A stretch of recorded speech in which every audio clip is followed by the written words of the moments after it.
Steve Brown is a futurist, author, and former executive at Intel and Google DeepMind. During his 25 years at Intel, he served as the company's chief evangelist and futurist, helping leaders think about what technology and society might look like 10 to 15 years ahead. Today, he works with organizations around the world to help them to understand and apply artificial intelligence in practical ways. He's the author of The AI Ultimatum, Preparing for a World of Intelligent Machines and Radical Transformation, and also The Innovation Ultimatum, where he explores how organizations can adapt and thrive in times of rapid technological change. Steve, welcome to the podcast. Thanks, Brad. Glad to be here. I was fortunate enough to spend a day with you in a presentation that you gave, a workshop. And yeah, it was remarkable. I'm so glad to have you here. Also, the changes, I imagine, I mean, that must have been a month or 2 months ago. It could have even been more. But the changes are so rapid in your world and environment at the moment. It must be a challenge to keep up for you. Yeah, I think we saw each other would be late November. That's when we met at the workshop. And time has whizzed by. And it's a bit like dog years, right? Everything goes much faster in AI. And how do I keep up with it? I spend 3 or 4 hours a day just researching, making sure, I live in this world, and even I struggle to keep up with all of the developments that are going on, how it's affecting science and scientific discovery, how it's changing the way people think about transforming business, all of it. Yeah, it's a hairy business right now, and it's hard to keep up with, but we don't have any choice, right? This is moving quickly, but we all have to be paying attention. What I loved about your presentation was it was a great mix, and it's obviously about your book, the AI Ultimatum, which we're digging into, but it was a great mix of wonder and delight, stories of practical applicability of this is how this company did this thing, which is always very entertaining, but also these are the really practical tools that you can use in your business to go from A to B to C in implementing AI and a project. So we're going to get into that, but I want to start first with, people think that futurists, this is your job title, right? Or at least it was. People think that futurists predict the future, but you've said that that's not really the job. How do you think about the future in a way that helps companies make decisions today? Yeah, a lot of people think a futurist makes predictions, and a good futurist doesn't make predictions. That's a fortune teller. It's different. People think I might sit in a darkened room and smoke peyote and come up with big thoughts, but that could be fun. But no, what it is, it's a disciplined approach to looking at trends, looking at how those trends are going to evolve over time, whether that is technology trends, business trends, how business models are changing, for example, and most importantly, demographic and people trends, attitudinal trends, and looking at how those collide over time and what that makes possible. So as a futurist, I'm trained to help my clients ask and answer 2 vital questions. What's the future you want to build? Because there's agency in this.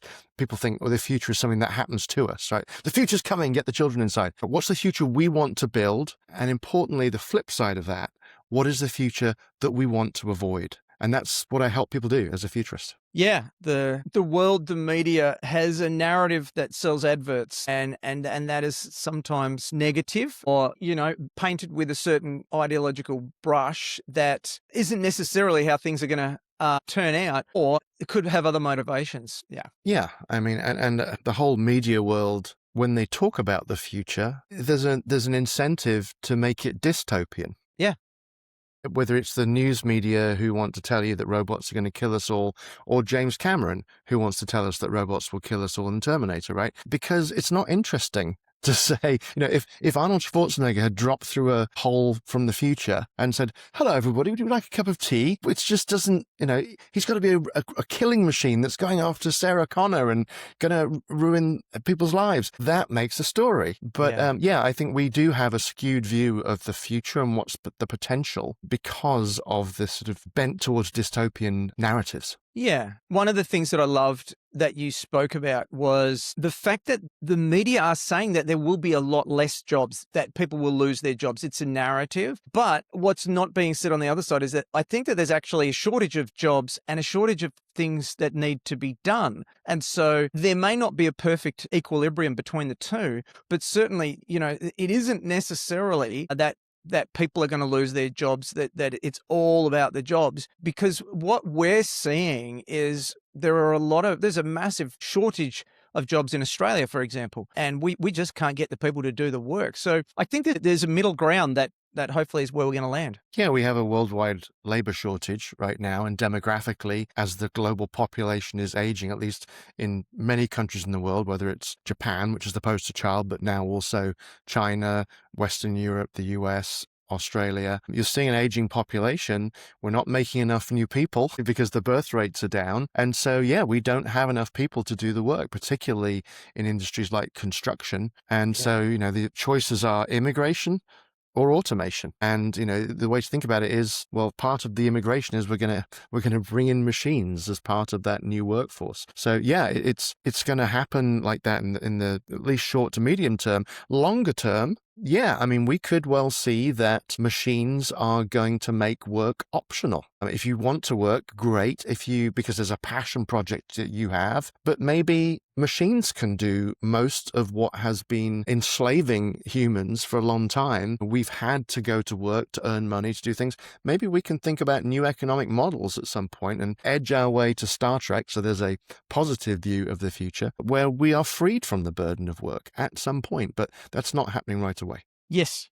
So AI requires data centers, okay, to power them, to provide the compute. And we're seeing a growing concern about the number of data centers that are needed to power AI today, and then the predictions into the future. So concerns around electricity demand and how that's going to have an impact on local electricity prices, land use, water consumption, a lot of these things. Given your history at Intel and the power of or the usefulness of Moore's law, do you think that we're headed towards an infrastructure crunch, or do you think that efficiency improvements are going to mean that we're going to need far less? Because it seems as though we need quite a lot of data centers at the moment. Yep. Based on and we're going to keep needing a lot more, for sure. So it's a great question. There's a lot going on in your question, Brad. Yeah. So Moore's law, let's talk about that first. Moore's law has not quite finished yet, but it's got to the point where the returns that you get moving from one generation to the next have dropped substantially. And yet you're seeing companies like NVIDIA, who make the chips to train these models and then run these models generation to generation, and they're on a 2-year cadence there. They're delivering 25 times the compute performance generation to generation per watt. How are they doing that? Well, they're getting a little bit of advantage from shrinking the transistors, good old Moore's law, but they're doing lots of design tricks and things like co-design, where you design different chips to work together with each other better, coming up with new protocols for the chips to talk to each other, and they're using AI to do that co-design. So AI is already helping to optimize the hardware for the next generation of AI. That will continue. Companies like NVIDIA are pushing things much more quickly. Also, the models themselves. So you've got the hardware that they run, the data centers, the models that fit on top, your ChatGPT, your Gemini, those sorts of things. Those are also becoming about 100 times more efficient every year. So the cost to use them is dropping 100x because they do this process called distillation. They do trimming. So they look at the neural networks and they find the pathways that aren't that important and they get rid of them. And it just saves you energy. So there's all sorts of techniques going on to not just improve the hardware, but make the models use less. So all that is great, but the demand for this stuff, we're currently supply limited on AI. The AI companies have cool new stuff that they're not giving to us because it takes too much energy to do it, too much compute power, and they don't have the capacity. So I think we're going to see continued build out of data centers. Can we do them in more power efficient ways? Absolutely. Can we design them to use less water? Also, absolutely. But you're going to see a massive demand for data centers. I'll give you a feel for how big it is. There's an analysis done on the amount of GDP, the US's GDP, that was spent on 2 major projects, the Manhattan Project and the Apollo Project. On the Manhattan Project, build an atom bomb to defeat Hitler, the US spent 0.4% of GDP. Mm-hmm. To put a man on the moon with the Apollo Project in 1969, 0.6% of GDP. Last year, the US spent 1.9% of GDP on building AI infrastructure. That is doubling this year in terms of dollars. And I think it was Goldman Sachs projected that by 2030, the annual run rate of investment in building these data centers will hit $1.3 trillion per year. I think that's probably undercalling it. And it's supply constrained, not demand constrained. There will be more demand for these data centers than that, but that's about as much as we can build because you don't have the chips for them and you don't have the energy supply for them. Yeah, that's the thing, right? The electricity is, as best I've interpreted, is going to be the ceiling or the constraint on how fast we can build them and get them out. And you know the solution? And this is going to sound cray-cray, you stick them in orbit. Yeah, that's Elon Musk's idea, right? Yeah, well, not his idea. That's where I heard it. Yeah. Yeah, Elon is probably going to be the biggest beneficiary of it because he happens to own a launch company. But Google is looking at it. Amazon's looking at it. I mean, I'm sure all of the big hyperscalers are actually looking at it. And some of them are in a tougher spot because they don't own rocket companies. Yeah, probably easier to cool in space as well, I imagine. Yeah, free cooling and abundant solar energy. You get about 5 times the amount of solar energy with a panel up there because the sun's always shining if you're in polar orbit, and it's just you're not going through the atmosphere, so you get a lot more of the photons turning into electrons. So land consumption may not be the constraint. That's great. Mm-hmm. I want to switch back to your work then. You speak about the distinction between the sage, a Stoic term, and switching to being the philosopher explorer. So why does AI force that shift in leadership thinking at the moment? Yeah, so there's a few changes that I think leaders need to be mindful of. The first one is, it's a blunt way to put it, we're making this stuff up as we go along. AI is moving so quickly, we're having to figure out how to build the track while the train's rolling down it, right? So I always think of Wallace and Gromit, if you know that movie where Wallace is putting the train track down while the train's moving. That's the way it can feel if you're in a leadership position trying to embrace this AI transformation. And so what it means is, for many years, leaders have been promoted into that position because they have amazing experience and knowledge, and their teams come to them and they know where the bodies are buried. They've been around the block a few times, pick a cliche, and they're able to answer questions from a position of authority because they know, right? Yeah. When it comes to AI transformation, we're making this stuff up as we go, right? We're figuring this out as we go. And so what that means is you can't be that sage who knows everything. You don't have all the answers. So you have to be open and honest about that and be able to say to your teams, hey, you know what? I don't know the answer, but we're going to figure this out together. The philosopher part is to be thoughtful about what you're doing. And then the explorer part is to say, hey, I've got a compass here. Let's strap on a backpack and go together, and we'll figure this out together as we go. And so it's this explorer mindset that we all have to embrace now. And so imagine you're advising the leadership team of a $200 million revenue company, and they've experimented with AI, but they're not seeing real results yet. They've had projects, they've got people using AI as a teammate, and they're not really, there's been some improvements, but not real tangible results. What are the first 2 or 3 things that you'd tell them to do differently with that very, very limited scope? Yeah, a great question, because this is a very common thing that people are seeing, right? They've done their pilots. We're seeing it. Yeah, and you're getting, maybe 5 to 10% productivity improvement. Yeah. You've made a big investment, you're not seeing the return. It's because you're stuck at the first level of AI transformation, and there are 3. So let me explain what the 3 are. It's enable, re-engineer, and reinvent. So enabling is where you make sure that your teams have access to AI-powered tools. They've got, you see companies buying a site, an enterprise-wide ChatGPT or Copilot license. They go, if they've got Salesforce, I'll make it up. They've got Salesforce, they get the agents involved, right? So they start giving the teams access to AI tools, and that's maybe 5% of the impact you're going to have if we're generous, and probably 3% of the effort that you have to put in. So what are the other 2 steps? The next two steps, one of them is one I talked about extensively in the workshop that you and I did back in November, which is to re-engineer business processes. So look at every business process, every workflow, break it down into tasks, and then decide which of these tasks is still best done by a human being. And there will be lots because humans still bring a lot of value in human connection, judgment, empathy, and so on. Which of those tasks is now best done by an AI agent? And if there's a physical component, which is going to be best done by a robot? Now, why have things not gone as well as we'd hoped so far? Three reasons. One, people get stuck on that first level only. Two, they probably tried AI and they're using AI platforms that aren't quite there yet in terms of capabilities. There's a timing and maturity issue. The other reason I see pilots fail is they don't properly connect their data.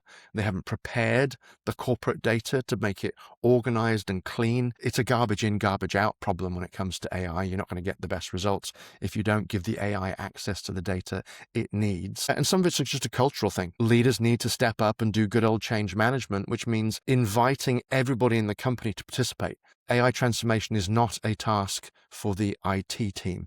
It is one that everybody has to be involved in. It's a team sport. So getting through that second level, and then the third level is becoming an AI first company. And what that means is you move from using AI to building your entire organization around AI at the core.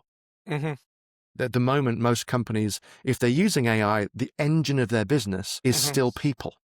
What you're talking about in an AI first company is the engine of your business is run by AI. Now, does that mean you don't need people? Absolutely not. You wrap people around that engine and they are there to steer, guide it, oversee it to make sure it does all the things that you hope it will. Yeah. I don't remember who said it, but every company will become a software company, I heard. Essentially at the core, yeah. Yeah. And what that unlocks, I mean, that's probably, I said 5% is for the enabling of the tools, yet another 25 to 30% doing that re-engineering, figuring out, the workflows. The bulk of the work and the bulk of the value unlock is moving to that AI first model. That's probably 60% of the effort, Yeah. but maybe 60 to 80% of the impact, because you're collapsing constraints of time and money, and you're enabling yourself to position the business for extreme growth. Instead of thinking, well, I'll get 10 or 15 or 20% growth next year, now you can start to plan on 200 or 500 or 1,000% growth next year. This episode is brought to you by Evolution Partners, where we help leaders to confidently build enduring great companies using our proven, structured, strategic planning process that ensures you build and execute the right plan to build the business that you want and the life that you want. Check us out at evolutionpartners.com.au. And you can also check out our books, Made to Thrive, which is about the 5 roles of a CEO.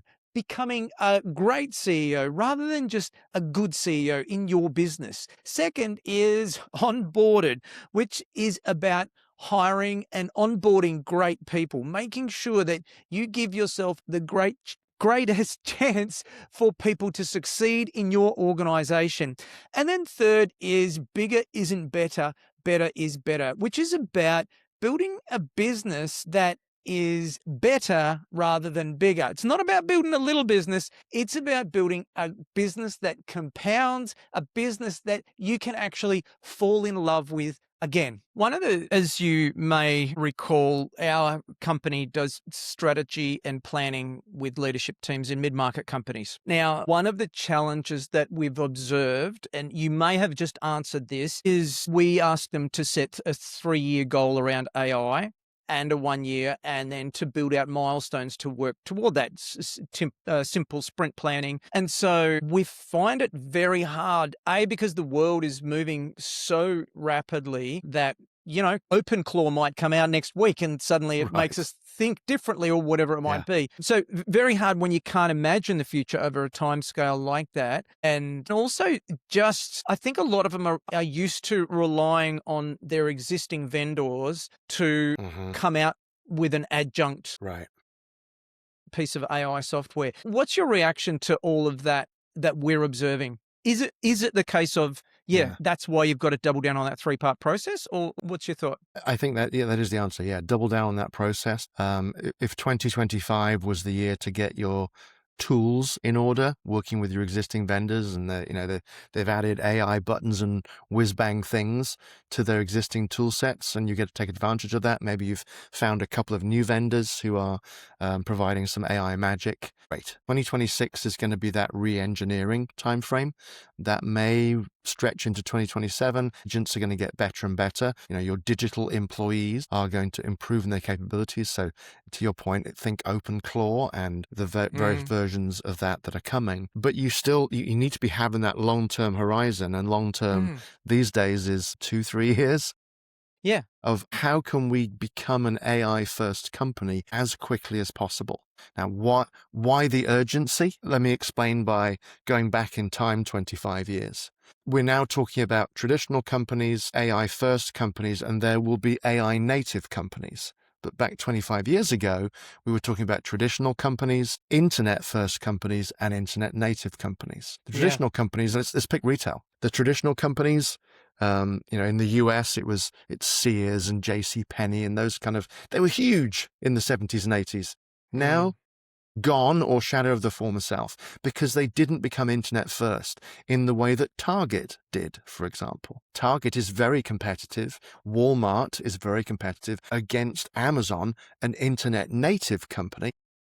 Everybody was running scared with Amazon, and they thought it was going to destroy all retail. But if you became internet first, you had one foot in the internet world, you kept a foot in the physical world and took advantage of that. Amazon today is talking about building big box stores to compete. They're realizing, right? So now come back to the future. That's a good title for a movie. You now got this battle between traditional companies, AI first and AI native.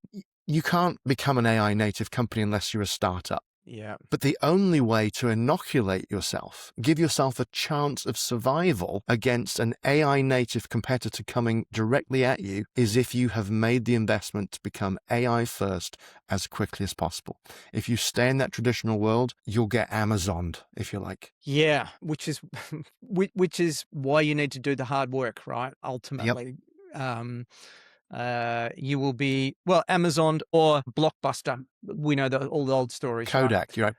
Pick your dinosaur company. There's a graveyard of them. What does working alongside an AI coworker actually look like? Because what we're saying is I think that what you're saying is that's what we're really going to have to do if we've got AI at the heart of the company. We're going to have to be working alongside AI coworkers. Yes, that gets you to step 2, is the AI coworkers. AI first, you have to go a bit further. You're actually building the whole organization around AI. You're not just sort of inserting AI in your existing workflows. You are reimagining everything.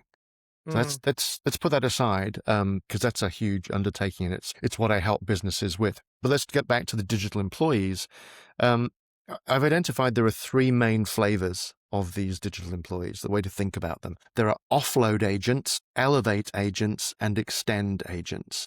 So the offload agent, it's fairly obvious what it does. It's like the names on the tin. It offloads a task you don't want to do, takes the suck out of your job. So the boring, repetitive tasks that are low value, that employees don't want to do really, that sort of suck your soul, because you've got to organize a meeting room and get these 5 people together and check their calendars. Awful stuff, right? The agents will take care of all of that busy work for us, freeing us up to do the higher value work that we actually really enjoy. That leads you to then the other 2 flavors of agents, elevate agents and extend agents. Elevate agents partner with you. So you're not offloading, they're working with you, collaborating with you. And through that collaboration, they are elevating your performance. So, and notice I say performance, not productivity.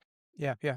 Productivity is just one vector of performance. So performance could be, yes, productivity, but also your creativity, your intuition, your decision-making skills, your knowledge, right? They amplify you in some way. So they're helping you do something you could already do, but do it better, faster, cheaper, whatever it might be. Yep. The extend agents are the really sexy ones. There'll be more rarefied air. There'll be fewer of them. But if you can figure out how to build one, they, in partnership with a human, extend that human's capabilities. giving Yes. them superpowers so they can do things they could not do before. And I think that's the big opportunity in that re-engineering phase, is to figure out the people who are the most impactful to your business and then find a way to build agents that give them superhuman powers. Which I've got your sounds cogs turning, Brad, I can You see. do, mate. You do. And I'll tell you, it's not very often that that happens, which sounds like it requires quite a lot of thoughtful planning. Who are the people that we can extend? But also, what are the functional roles in the organization that we can extend past where they are? Excellent. Well, it turns workforce planning on its head. You have to think about Yeah. your workforce in a different way. Jensen Huang, the CEO of NVIDIA, was asked about this back in, I want to say October 24. He was asked, what's your plan for the future of the workforce at NVIDIA? The person was probing to say, how many people are you going to hire? Jensen's response was great. He said, we've got about 32,000 employees today, and over time, I plan to grow that to about 50,000 people, supported by 100 million AI assistants across every group. So he's thinking about workforce planning in a completely different way, amplifying his people so he can have greater impact by being supported by these agents. What I'm fascinated about is the potential for that to impact productivity. So we use a metric called the labor efficiency ratio, which is the gross profit dollars divided by the labor dollar cost. And so that's a measure of productivity. For every dollar in wages or salaries that I pay, how many dollars in gross profit do I get? So if those numbers that you just described, and I get it that we're not NVIDIA, but or most companies are not operating on the same economic scales as NVIDIA, but that means that the productivity could be just remarkable. Yeah. And that's why I say it's the potential is to get to a point where you can say, let's grow our business X next year, and people won't laugh you out of the room because it's going to be likely you'll succeed. We talked earlier about the sort of mindset change of a leader in the future, moving from a sage to a philosopher explorer. Yeah. It also changes the job of leadership, because historically, as a leader, and I have been a business leader for many years, you're managing resources. You're managing scarce resources, right? You're working with a certain amount of headcount, number of dollars. You've probably got some capital equipment, facilities, stuff you got to work with. And you do the best you can with those resources. And you're always asking for more. And what if we invested here or there, right? You have a fixed pot of stuff that you're working with. As you move into an AI first world, you move from this world of scarcity and managing resources to now figuring out, how do I free up the ability to pursue new markets and collapse constraints of time and money. Because if I can use AI agents, which work for dollars, for electrons instead of dollars, and they can work much faster, you can create these flywheels that allow you to grow the business much more quickly. And what your job is as a manager now is to build these superhuman teams of humans, agents, and robots working together. And your job is to orchestrate that to get the best results possible. Yeah, machines is interesting because we're seeing the integration of AI and humanoid robots actually being a reality. The company that comes to mind first is, I think it's Figure or Figure 8. Figure, yeah, they're awesome. Yeah, and it's, I think what do you think happens when those two things come together in a commercially accessible way? In other words, we're able to purchase these functional robots, not to fold the laundry in the demos that they're showing you, but beyond that, what kind of happens and transforms? Yeah, I don't think we have a robot plumber next year. Yeah. Or even probably by 2030. But you certainly would have robots that can do very useful work in logistics, manufacturing, probably in care settings, supporting nurses, for example, doing some of the physical work, supporting nurses. And very often I think these are going to be in support roles for humans, not replacing humans. So the humans can focus on the things that only humans can do. Over time, you're seeing these, right? The advances in robotics just in the last 3 months are extreme.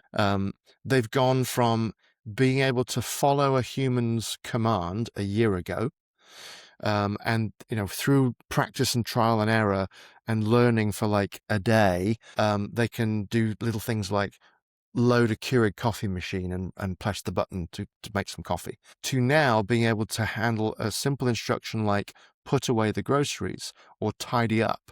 And they will do 15 minutes of activity just off that one command. Where we go from here, probably by the end of this year, the CEO of Figure, Brett Adcock, says we're going to get to you give the robot a command, it can execute for a full day. So you're just going to say, look after the house, clean up, whatever it might be, make sure dinner's ready when I get home, and it will do that. When is this going to be available? You're going to see first robots being deployed into homes this year at a $20,000 price point. And the Chinese models, which I wouldn't use yet, they're talking about price points of closer to $10,000. This is US dollars. Yeah. So this is coming very quickly, and the capabilities of these robots is just exponential improvement. I think that probably the largest surprise moment for me was watching the Chinese New Year ceremony and comparing it to last year. And they had you'll probably describe it better than me, but they had a range of maybe 50 humanoid robots who were doing martial arts moves and flips and turns in a more agile, they seem to be more agile than gymnasts. And then I saw another video which did this, which showed the same ceremony with robots 1 year prior, and it was just remarkable. Just where we are at today. And yeah, it just... And that gets to the agility part of things, because there's different parts to robot improvement. There's the dexterity, agility, being able to do stilted kung fu moves versus being able to flip in the air reliably and land every time. It's a big control problem. It's a computer control problem, and that's been largely solved. Where I think Figure is even further advanced is the ability to solve problems. For you to say, put away these groceries, that's a complicated thing for a machine to figure out. Oh, they're over there. They're in a bag. I need to pull them out of the bag. I've then got to look at them and decide, does this go in the fridge? Does it go in the cupboard? I've now got to figure out how to open the cupboard. Oh, there's no space there. Let me make some space. All of that is very complicated to do. And that's not something that we've seen the Chinese robots demonstrate yet. But certainly they have amazing dexterity. Those unitary robots that you saw at the Chinese New Year Festival, very impressive. Not dexterity. They were limber. I don't know what's the right term, but very impressive movement. Yeah, anyone who's listening, I'd encourage you to seek out that video. It's remarkable. I remember seeing a chap called Salam Ismail 10 years ago, and he spoke about the distinction in human thinking, and he's a futurist who I'm sure you're familiar with. I'm familiar. He spoke about the distinction in human thinking, where we think in a linear fashion, but technology scales in an exponential fashion. And so I feel like we are in this, many of us are in this trap at the moment, where a year ago there was this bright, sunny, exciting AI. A lot of people sunk a lot of money into it. They maybe now, as we already discussed, haven't seen necessarily some of the benefits that they thought, but what's been happening is exponential growth, let's just say under the surface in the background, that's about to kind of catch up and continue to take off, and we might not be prepared for, even though we've done some AI work. How do you get leaders, if I'm not off track with that observational thinking, how do you get leaders to come back to the game and say, I know that you're thinking linear, but you've got to keep your eye on the prize, perhaps, for want of a better term? Yeah, I mean, changing people's minds often requires storytelling. Yes. One of the stories I like to remind people of is, do you remember when Google came out with Gmail? Yep. And they gave everybody a gigabyte of free storage, and people lost their minds.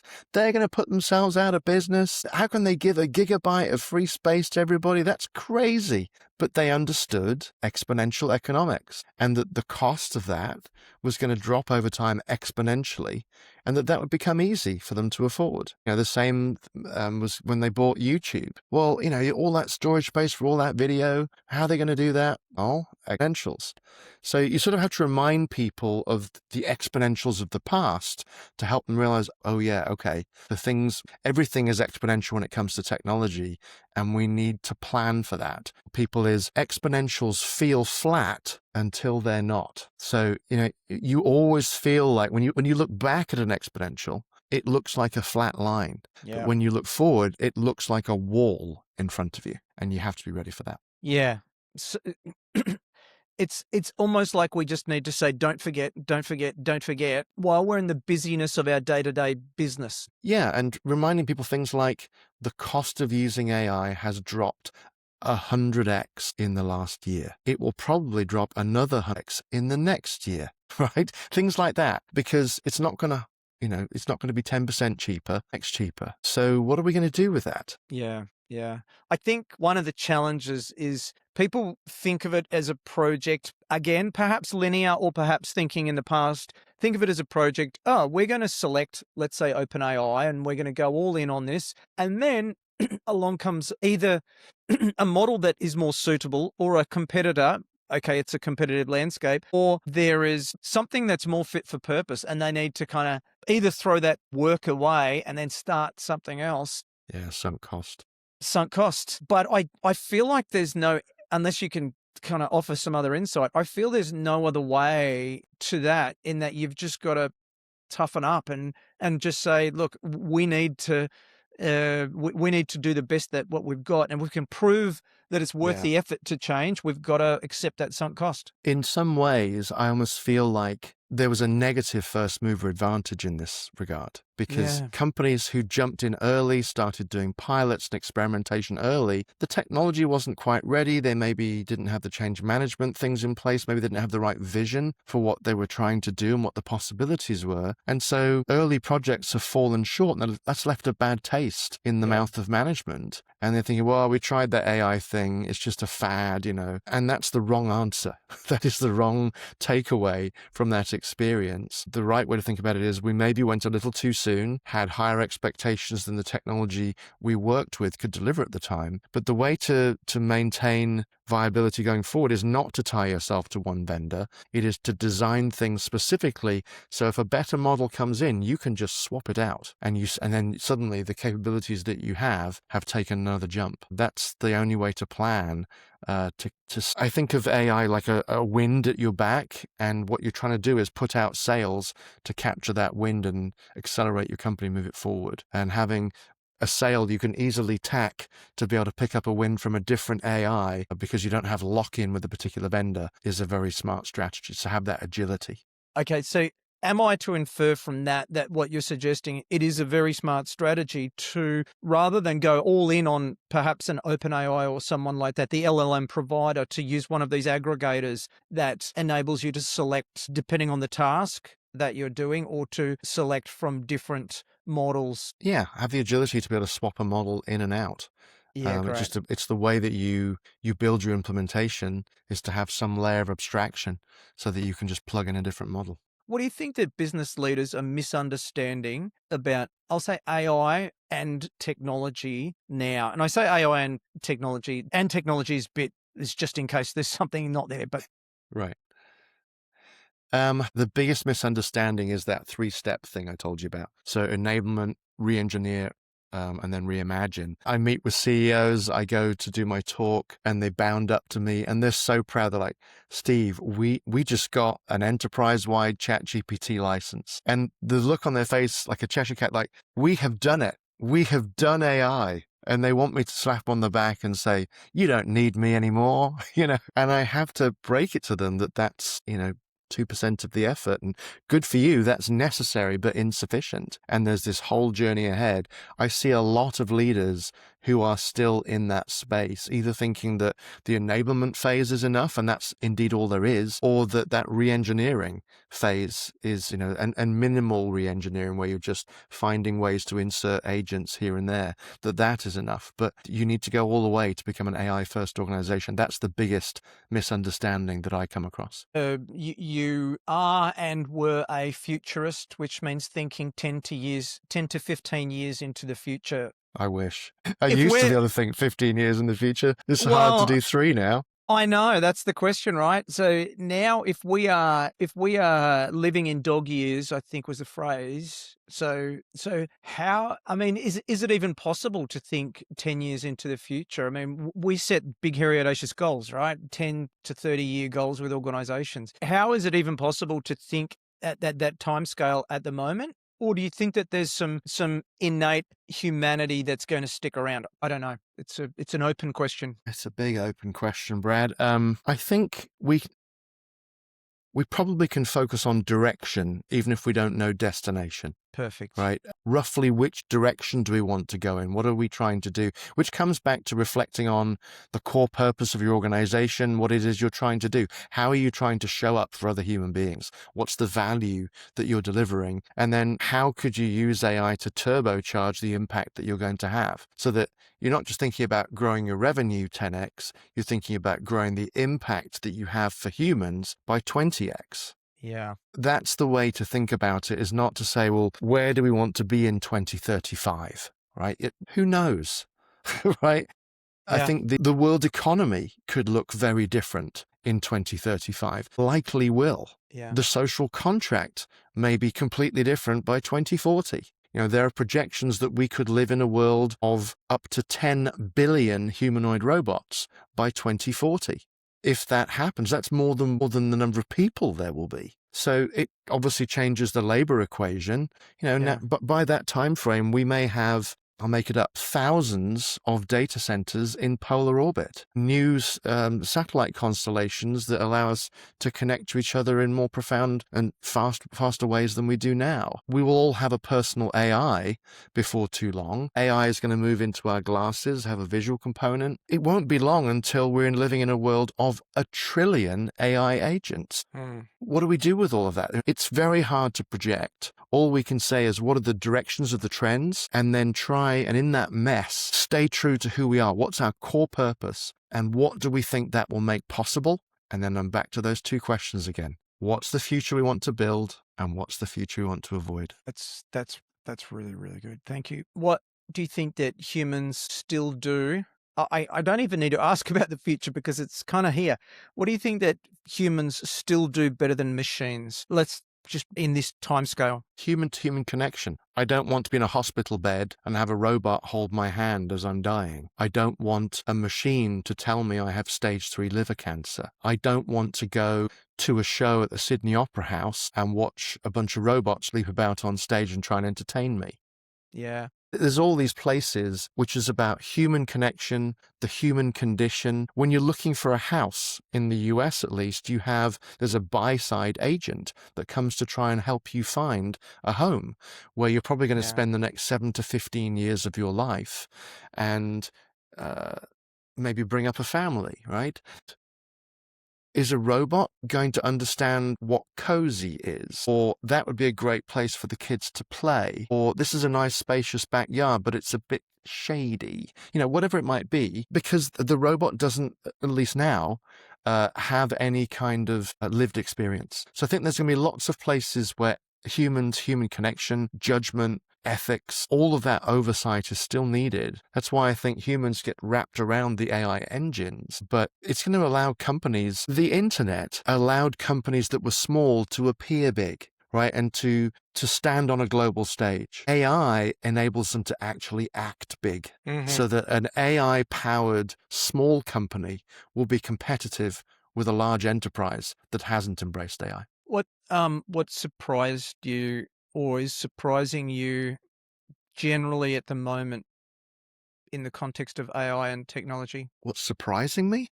Yeah, like what's happening that you didn't think would happen? It's mostly to do with speed, mate. Okay. I think even the people who are deeply embedded in the space, the researchers themselves, are continually amazed at the emergent properties that we see. And emergence is a thing that's been happening in AI for a number of years, where as you train these models, as you give them more information, they suddenly are able to do things that you didn't know they could do and they perhaps shouldn't be able to do. Yeah. An example, that there's a new video out from Figure, and it shows a robot just cleaning up. And it does just little human things, like it's holding a spray bottle and a rag to do some cleaning, to polish things. And when it wants to pick something up, it just tucks the bottle under its arm. And when it's done to pick something up, it takes the rag and throws it over its shoulder and then bends down because it's freed its hands up so it can use both hands. Little things like that, which seem so trivial, amaze me, because you think, how did it learn to do that?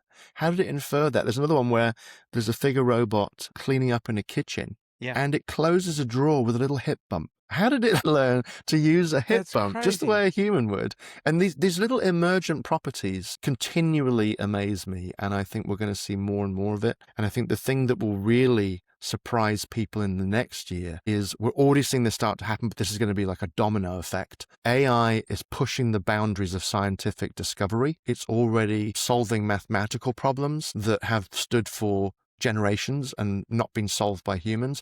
Once you figure out math, physics falls behind that, then material science, we get new materials, chemistry after that, then biology, and that leads to breakthroughs in medicine. It is going to be an amazing 5 to 10 years on that front. I think that every mid-market leadership team should read your book, The AI Ultimatum. Thanks, mate. I appreciate that. Well, because it's actionable, it's That was the goal. genuine.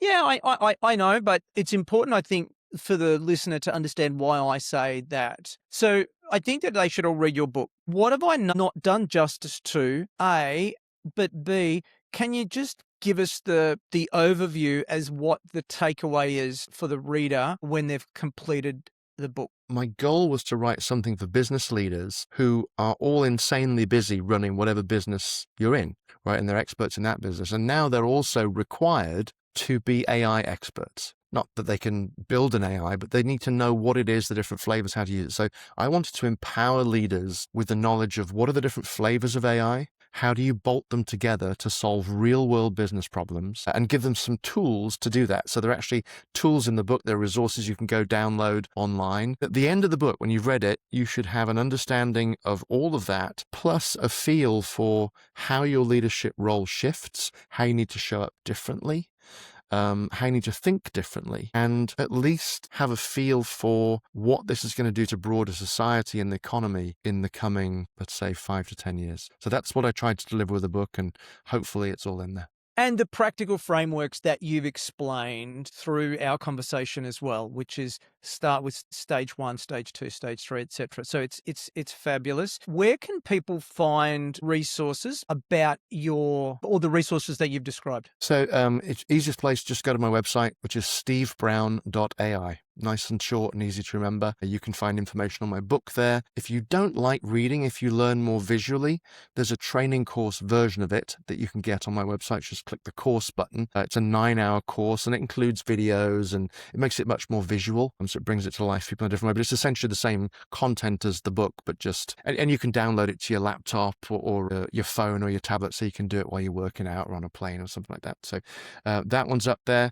And then I have a blog up there. So if you want to learn more about this AI first concept, you can go there. Final thing I'll offer, and I know you're going to ask me, because everybody always does, what books do I recommend for people to read? Books do you recommend? Asked that question a lot, Brad. And so what I did was I prepared an online resource for people. So rather than recommend one book, if you go to my website, stevebrown.ai, and you scroll down, you'll see a thing called Artificial Wisdom. When you go in there, it takes you to a website with books I recommend you read, training courses you may wish to take, most of them free. It gets you podcasts I recommend you listen to on a regular basis, videos, YouTube channels you might want to follow. So if you're really trying to learn about AI, invest in yourself and build your own AI acumen, which I recommend anybody listening to this does as a priority, then that's a great starting point. It's just called Artificial Wisdom. It also has links to tools, AI tools that you might want to try, both in your personal life and professional life. Thank you. We'll put that in the show notes. What have we not covered off that you wanted to cover off today? We've had a pretty good conversation. What did we miss out on? I suppose just a closing thought. I know all the stuff I talk about can be a little bit scary for people. It can feel very challenging because you think, I've got a lot to do here. And it can seem a bit overwhelming with all of this change coming all of our way. I tell my audiences when I do keynotes, more change in the next 5 years than the last 55. And that can seem a lot. But despite all of that dramatic change, I'm firmly convinced that the future is still very human. And that feels good to me. There's a lot we have to worry about in terms of the impact of all these data centers and electricity prices and, all the things. AI safety, there's a lot of stuff that you're going to read about in the news, which we should all pay attention to. But remember also, it's going to give us amazing breakthroughs in medicine. And if we do it right, it is going to elevate humans and amplify the impact that we can have helping other humans and not take away from that. That is a lovely way to wrap it up. Steve, thank you so much for sharing your wisdom today. You know, it's been insightful and entertaining and just, yeah, I mean, I am really, really grateful for the time that we've spent together. So thank you. Yeah, my pleasure. It's nice to connect with you again. Thank you. Well, I hope you enjoyed the episode as much as I did. If you'd be kind enough to leave a review for the podcast, that'd be really helpful to other like-minded entrepreneurs, and then we can grow our community. If you want to find out more about our guests, head over to evolutionpartners.com.au/podcast, where you can find show notes and other additional reading. Hope to see you back next week. Until then, keep thriving.